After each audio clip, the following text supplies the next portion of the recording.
Deep Regrets is what's on our table. Ryan and I just played it, and we wanted to share with you not only a little overview of the game, but we wanted to give you 5 things to know before you play Deep Regrets so that you don't have deep regrets for playing it. Okay. No, there's some little things that we want you to know, but just to give you a quick overview of what the game is.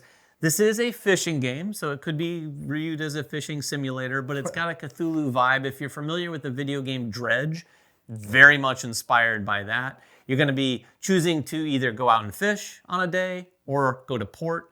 When you go fish, you can kind of push your luck, more on that in a second. To go down deep, you're going to get some normal fish, or what they call fair fish, or fowl, which are more of the Cthulhu-based things. You're going to bring them back to port, sell them off, gain more equipment, get points from all the fish that you've collected by the end of the game, maybe even put some in a trophy case, things like that.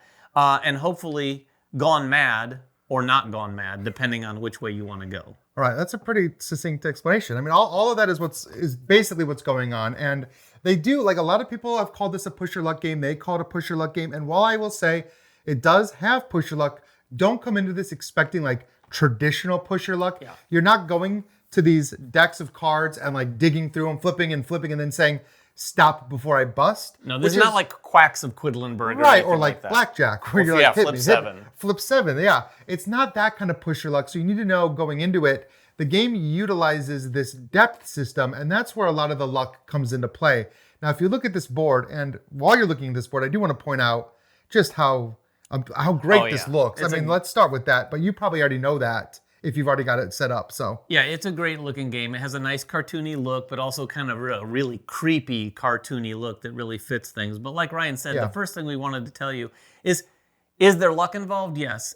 Is it traditional push your luck? Maybe not. It's more of like a risk reward thing, like Ryan alluded to. Yep. You could go deep, but what you're risking there is you're going to encounter more foul creatures. So if you encounter more foul creatures, you're going to take regrets. It's a big system in the game. As you take regrets, it's going to be tied to gaining more madness. Now again, gaining more madness is not necessarily a bad thing. More on that in a second. One of the big warnings, and the next thing we want to talk about, that you really should know, is that if you feel that you want to build up a big turn in this game, because there are things you can do to gain more dice and sort of set up like, okay, this round I'm going to take a bunch of actions and do all these things. And that can happen. But it can also be foiled because the way the system works around the table, if you're the last person to pass, so if you're playing a 4-player game and 3 people have passed and it's on you, and you still had several things you wanted to do, you can only do 2 of them because you get 2 more turns at the end of that. So particularly in a 2-player game, if you set a big turn up and the other player goes, oh, I'm going to spend all of my dice to get this one big fish, I'm done, I pass on my next turn. If Ryan was expecting to do 4 or even 5 more things, catch a bunch of little fish, things like that. There are some interesting ways where you can catch fish and use a lifeboat to go back to port and do some things. There's a lot of stuff to do at port. So if you haven't done those and you only have 2 turns left, you're going to get caught without being able to do them. So just be warned, if you want to set up a big turn, it may or may not happen. Yeah, I mean, that's a big crux of the game, is deciding when you're going to go back to port, when you're going to come out to the deep. And when you come out to the port, there's a bunch of stuff you can do. You can do each action once, and there's like 5, 6 things you can do in the port. And like David said, that whole risk reward, the reward of coming down to the 3rd level, the 3rd depth, is getting some huge fish that are worth a ton of points, have some cool abilities. You can eat some of the fish that you catch, and some of them have really powerful abilities when you eat them. But the risk is that you might not have enough dice, or you use all your dice. So if David goes to port thinking he's going to do every one of those actions, and I've caught 1 big fish and passed, you have to choose the 2 of those. Because as you see at the top here, there's a number of days, and you can play a long game or a short game. The short game takes off 1 day, and that's what David and I did. And actually, my 3rd tip is play the long game. Yeah. Honestly, I feel like they say you can play a shorter game. It didn't shave off a ton of time. We don't think it shaved off a ton of time because your early turns are faster anyway. But what it did shave off was an opportunity to go to port. And I think there's a flow here, and you'll see when we talk about our next tip, why it's important to get to port early.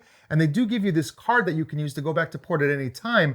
But when you're only playing 5 days, or 4 days as opposed to 5 days, you miss that 5th day. Well, 5 versus 6. 5 versus 6. 5 versus 6. And if you it just disrupts, I think, the natural cycle that the design wants people to experience in terms of how many times they're going to be at sea, how many times they're going to be at port. Because in a shorter game, you are far more likely to use this lifeboat so that you can get to port one more time than you normally would. The other thing we want to talk about while we are at port is the equipment. And we want to say that all fishing equipment is not built equally. You've got rods, reels, and supply here. And you're going to have an opportunity to interact with these when you're at port. You can only interact with one shop once. So the rod once, the reel once, the supply once while you're in port. When you interact, you can mitigate things. You could just spend $1 if you've just got $1 to spend and take the top card of the rods and you get what you get. Don't throw a fit. Or you can spend more money and dig. You get, like, for instance, the top 5 cards and you can choose any 2 of those to keep. Like, I don't know if all these decks are like this, but I know the real deck has 10 cards in it. Yeah. So if you spend $5, you're seeing half of them. And like we said, some of these things are far more powerful than others. These are not like, oh, it's all balanced. And I think that's by design. It's not by a mistake on the part of the designers. You want to get there early and get the You better want to one. get there early and get the better one. For instance, Ryan had the Rod of Infinite that allowed him, when he cast to catch fish, he could look at the 3 cards off the top of the deck where he was fishing and choose one of those effectively, put them back in any order. There's another rod that does the exact same thing, but 2 cards. Right. So literally, when we say that it's not all created equal, it's not just like you can argue that some are better than others.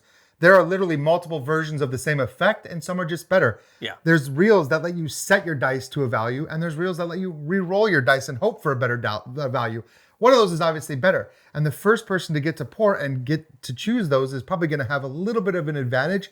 So if this is your first game, I'd say you want to get to port early. Getting a rod and reel can really help you. If you wait till like Friday to get your rod and reel, you're going to say, man, I really could have benefited from this for all the fish I caught over the last couple of days. Yeah, and the last thing we wanted to mention is madness. Madness in this game, if you've just read the back of the box, you might think, okay, you don't want to go mad.